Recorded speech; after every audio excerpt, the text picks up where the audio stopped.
Salut, alors aujourd'hui petite vidéo que vous avez été nombreux à me demander, c'est de savoir quels sont les pays où il est le plus facile de draguer. Quels sont donc ces pays?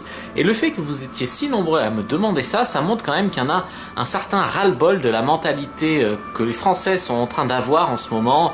On veut plus qu'on nous drague, on veut plus que les hommes ci, on veut plus que les hommes ça. Et je trouve que c'est intéressant que vous ayez été si nombreux, et c'est de souligner que vous avez été nombreux à me demander cette vidéo. Ça fait ressortir peut-être qu'il y en a un petit peu ras-le-bol maintenant de ça. Alors, la première chose dont je voudrais parler, c'est qu'il y a beaucoup de mecs qui ont le fantasme que ça serait vachement mieux ailleurs, que dans les autres pays, les hommes sont beaucoup plus heureux, les femmes sont beaucoup plus avenantes, beaucoup plus féminines, etc. En fait, la vérité, c'est que oui et non. La France n'est pas un pays où il est facile de draguer, où il est facile de baiser, de rencontrer des femmes et de faire l'amour.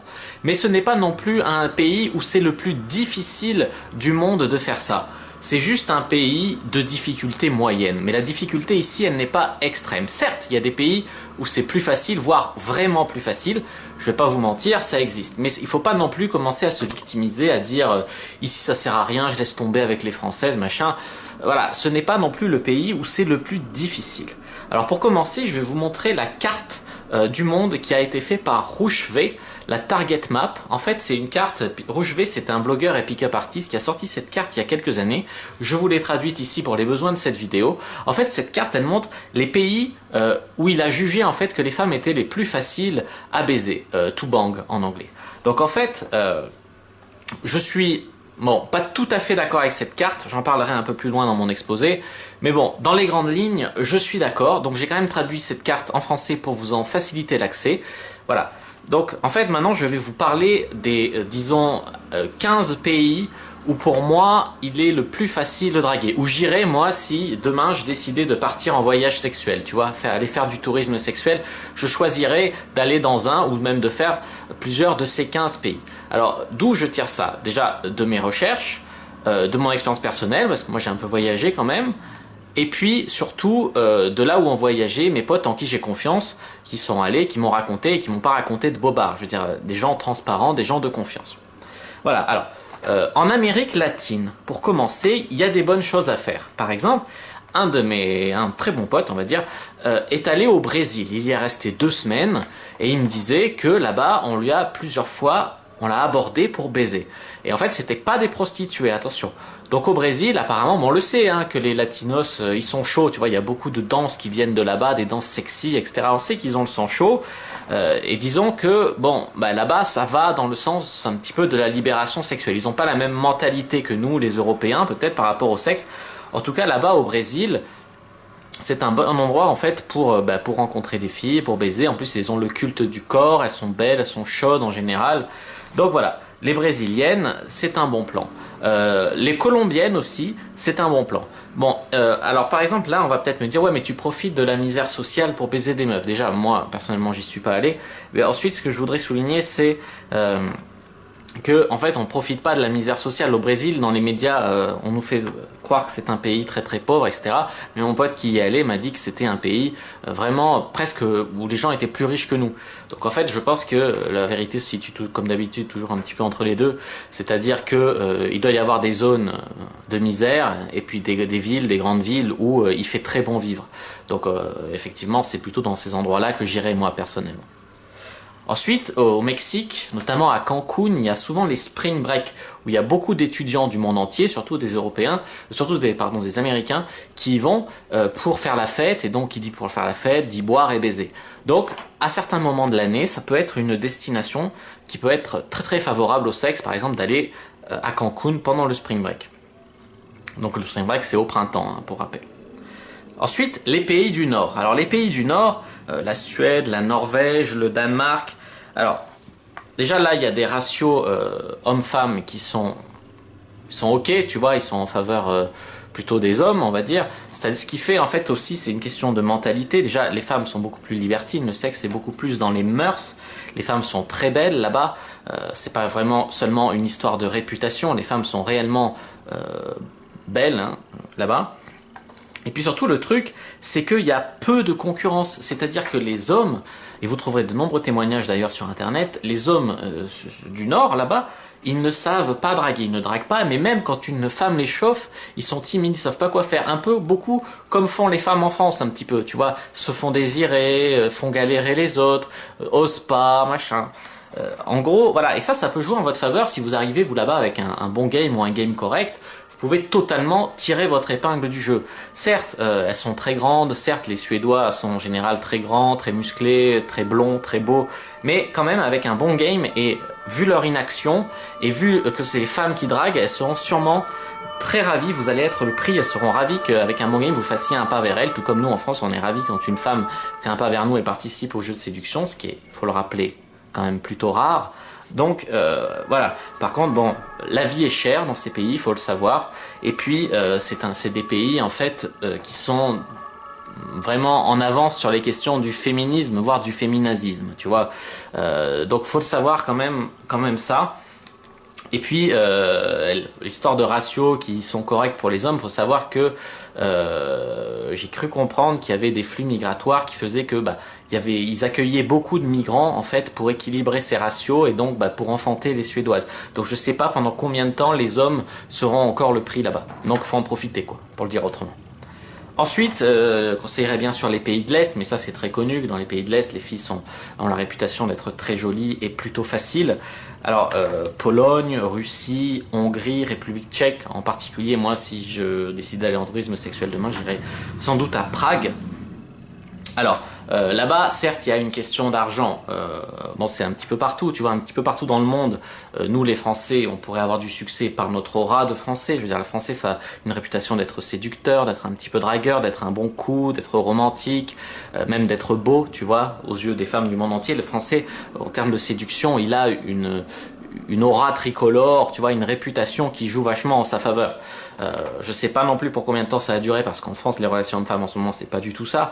Mais en tout cas, on jouit encore un petit peu de cette réputation à l'étranger, et quand on y va, on peut le ressentir encore aujourd'hui. Donc, pourquoi pas en tirer parti? Donc déjà, ça nous aide, notamment dans ces pays de l'Est, mais aussi dans les autres pays que j'ai cités. Mais il y a aussi le fait que, en tant qu'occidental, on a un niveau de vie beaucoup plus élevé. Il faut savoir que dans ces pays-là, genre avec 500 balles, tu vis bien, tu vois, tu vis très très bien même. Donc ce qui veut dire qu'une fille qui se trouverait un mec occidental, elle pourrait effectivement envoyer facilement de l'argent à sa famille, même si c'est que 100 ou 200 euros par mois, tu vois, et sa famille pourrait vivre beaucoup mieux là-bas, parce que pour eux ça serait une énorme somme d'argent, ça serait quasiment pour nous comme 1000 balles, enfin j'en sais rien, mais c'est quelque chose comme ça. Donc il n'y a pas que l'aspect vénal hein, des filles de l'Est, elles sont aussi beaucoup plus libertines. Et les gens, en fait, faut croire par exemple qu'il y a beaucoup moins d'insécurité, sûrement que chez nous. C'est encore un truc dont les médias ne parlent pas, parce qu'ils souvent ils diabolisent Poutine et compagnie, mais la vérité c'est que là-bas l'ordre règne quand même s'ils boivent beaucoup, ils mangent très mal et ils boivent beaucoup d'alcool, mais malgré ça, l'ordre règne quand même, et puis les hommes russes sont pas non plus des très grands dragueurs, ça faut le préciser. Mais l'ordre règne, ce qui fait que les gens sont beaucoup plus en confiance, et que la drague de rue est beaucoup plus facile, il y a beaucoup moins d'animosité aussi entre les hommes et les femmes apprécient aussi les hommes, surtout on a dit les Français, qui vont venir les draguer. Ainsi, moi personnellement, j'ai plusieurs amis qui y sont allés et certains d'entre eux ne sont pas très bons en drague, on va pas se mentir. En France, ils galèrent de ouf, mais là-bas, en une semaine, ils ont baisé 2 meufs en drague de rue. Voilà, pourquoi? Parce que la mentalité n'est pas du tout la même, et bon, faut le dire, c'est beaucoup plus facile. En vrai, moi, je dis, il y a des coachs là-bas qui font leur coaching là-bas, ils les organisent exprès là-bas. On pourrait penser par exemple dans The Game, Nestros il raconte que Mystery organisait des séminaires là-bas avec des hommes américains, hein, pas avec des hommes de là-bas. De même, il y a RSD, j'ai cru comprendre qu'il faisait des meet-up là-bas. Kamal aussi, je crois, qui fait des coachings là-bas. En fait, ça peut être bien parce qu'un mec qui va là-bas faire un coaching, il est quasiment sûr de lever une meuf. Par contre, c'est moins bien, tu vois, c'est bien peut-être pour prendre confiance, etc.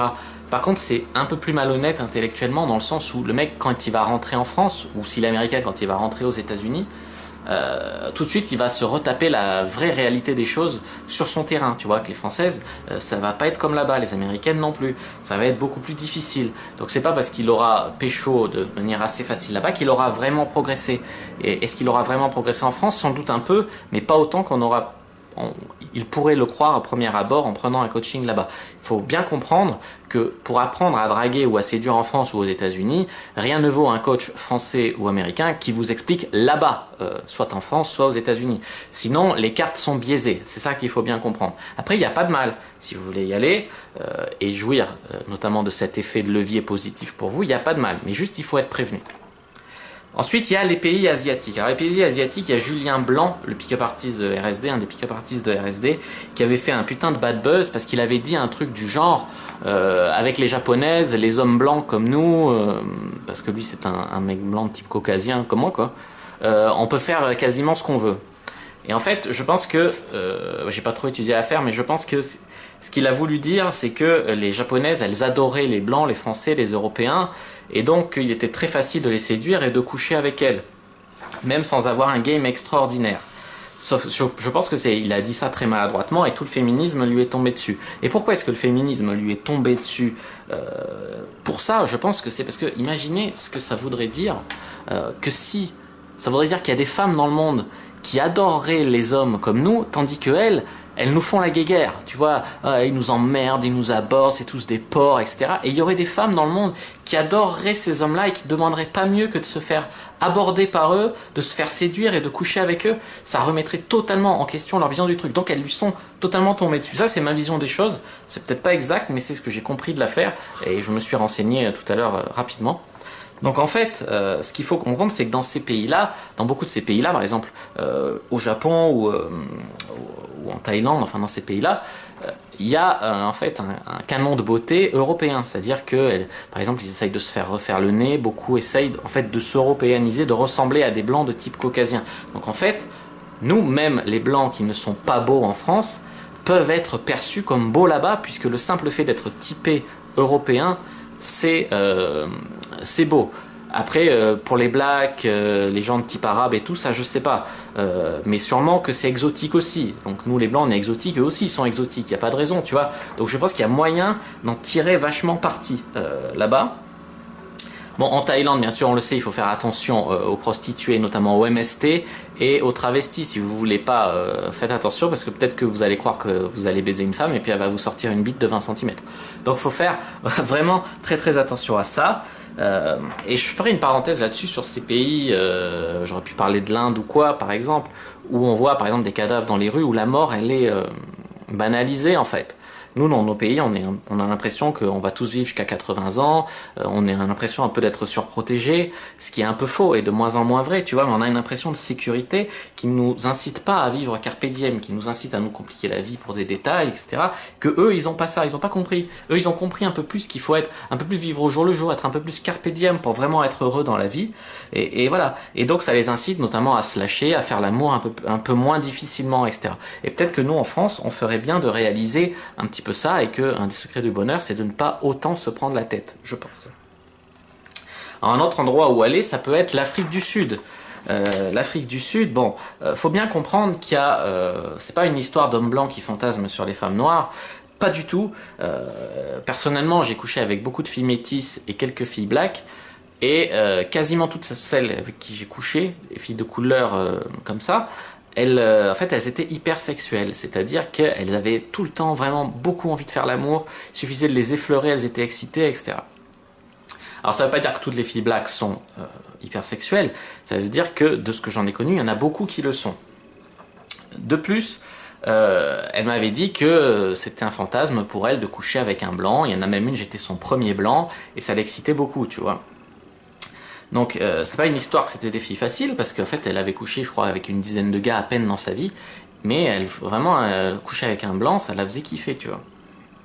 Donc elle fait, après il faut pas dire, hein, ici il y a aussi le fantasme, les blanches qui ont le fantasme de se taper des blacks, tu vois. C'est un truc qui saute aux yeux vachement en club libertin, où ça ressort vachement, on voit souvent des filles demandeuses de mecs métis ou de mecs blacks pour se faire démonter. Voilà, donc c'est un truc qui vraiment j'ai vu, moi ça m'a sauté aux yeux en club libertin, donc voilà, le fantasme va dans les deux sens. Et donc pourquoi je vous parle de ça en France, c'est parce que en Afrique du Sud il y a beaucoup de gens noirs, donc forcément on pourrait en tirer la conclusion qu'il y a beaucoup de gens hypersexuels. Ce que je ne vais pas dire, tous les Africains ne sont pas hypersexuels. Mais de mon expérience, c'est un facteur qui pourrait peut-être jouer en cette faveur. Et ensuite, bien sûr, je vais vous raconter une histoire. Moi, j'ai deux amis de mes parents, assez proches d'eux, qui ont plus de 60 ans, qui ont perdu leur femme et qui se sont remariés avec des filles jeunes d'une trentaine d'années qu'ils ont connues en Afrique, qu'ils ont ramenées, qui sont venus vivre avec eux en France. Donc je pense que c'est le statut, c'est l'argent, c'est la vie dans le pays comme ça, sûrement qui les a attirés, puis peut-être qu'elles étaient amoureuses, hein, on ne sait pas, mais en tout cas, ils ont à 60 ans, on pourrait se dire que le game et la vie sexuelle, elle est finie, mais eux, là-bas, ils ont réussi à se retrouver des femmes.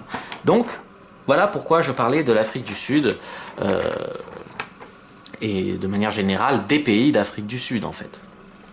Alors, si je devais partir demain en tourisme sexuel, dans quels autres pays est-ce que j'irais? Je pense que j'irais en priorité en Australie aussi. Pourquoi en Australie? Parce que c'est pas... Déjà sur la carte de Rouchevet, on voit que les Australiennes, elles sont pas définies comme étant parmi les plus faciles.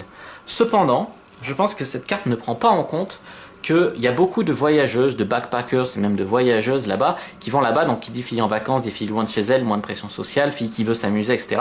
Donc par exemple en Australie, il serait beaucoup plus facile de se taper des Françaises qu'en France. De même, il y a beaucoup de Suédoises là-bas. Et puis même, il y a des filles qui viennent de tous les pays.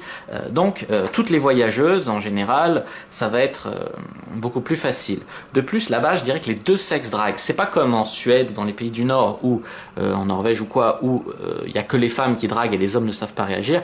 Là-bas en Australie, je dirais que les deux sexes participent, et donc comme les deux sexes font un pas l'un vers l'autre, ça marche franchement beaucoup plus facilement que dans des pays comme chez nous, où il y a un sexe qui fait de la résistance, un sexe qui va vers l'autre, et l'autre qui s'emploie en fait à le faire galérer, etc. Là, je parle toujours de manière générale et en moyenne statistique. Donc là-bas en Australie, j'ai un très bon pote qui y est allé, et ben en 6 mois, il a baisé autant de meufs que dans toute sa vie en France. Donc en 6 mois, il a baisé 10 filles, alors qu'il en avait baisé que 10. C'est un mec plutôt beau gosse, qui est pas spécialement dans le game, tu vois, mais très sympa et beau gosse. Et donc voilà, sans difficulté, en 6 mois, donc ça fait plus d'une fille par mois, donc ça fait un ratio honorable pour un player, tu vois. Donc franchement, l'Australie, bonne destination, je pense. Ensuite, le Québec, là-bas aussi... pas comme dans tout le Canada, mais là-bas aussi, les femmes abordent les hommes. Je dirais pas que c'est une destination où draguer est facile. Je dirais pas que c'est vraiment facile là-bas, mais néanmoins, j'ai envie d'y aller. Mais je pense que j'irai plutôt en été, là, quand il fait pas trop froid. Mais néanmoins, au Québec, je dirais pas que c'est un endroit les plus difficiles du monde. Et en plus, le fait que les filles aillent vers les hommes, ouais, je pense que j'irai là-bas.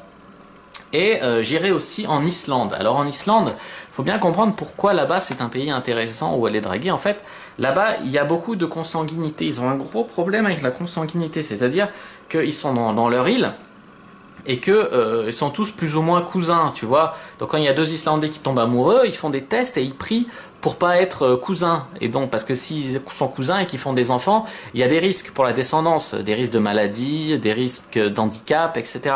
Donc ce qui fait que les hommes de l'extérieur qui apportent du sang frais, là-bas il n'y a pas une pénurie d'hommes, mais il y a une pénurie en fait de nouvel ADN, de sang frais pour le mixage génétique, le brassage génétique. Donc en fait, là-bas si tu arrives de l'extérieur, tu vas être un prix, une valeur quoi. J'ai vu un reportage récemment où c'est un mec français qui s'est installé là-bas, et il se fait draguer même dans la rue par des filles, elle l'invite à des soirées, elle présente à leurs copines, et puis elle se dispute ses faveurs. Putain, mais c'est royal, non ? C'est royal parce qu'elles veulent s'assurer que, en premier lieu, que leur descendance sera viable, quoi, et sera en forme, etc. Et c'est un désir très humain, très maternel, tu vois. Donc pour ça, elles recherchent des hommes qui sont pas trop, avec qui elles n'ont pas trop de gènes en commun, quoi. Alors, après, ça attire tous les fantasmes. J'ai vu passer un article où on disait que le gouvernement islandais payerait 4500 € par an un homme pour aller se marier avec une Islandaise. Mon œil, putain, ça pue la fake news. Je vois pas pourquoi ou comment c'est possible. Je veux dire, de tous les temps, les gouvernements, les hommes ont toujours voulu garder leurs femmes pour eux. Donc même qu'il y ait ce consanguinité, ça doit rester un petit peu secret du bouche à oreille pour un public initié. Donc je partage ce secret avec vous. Mais je vois pas un gouvernement faire une annonce et payer ça. À mon avis, c'est démenti, faudrait faire des recherches, mais à mon avis c'est de la merde. Ça a fait buzzer parce que ça a fait fantasmer beaucoup d'hommes et tous les morts de faim qui ont cru qu'il suffirait d'arriver avec leur bite. Mais non, c'est pas aussi simple que ça. Voilà. Donc en conclusion, je voudrais insister sur un fait, c'est qu'il n'y a pas de généralité. Dans tous les pays, toutes les filles ne sont pas faciles. Quand j'ai dit les filles sont, c'est en moyenne. Les filles se comportent plutôt comme ça. C'est ce qui en ressort. Mais toutes les filles, si tu prends au cas par cas, bien sûr, il y a toujours des exceptions. Même en France, il y a aussi des filles qui draguent, mais c'est plutôt rare, tu vois, par exemple.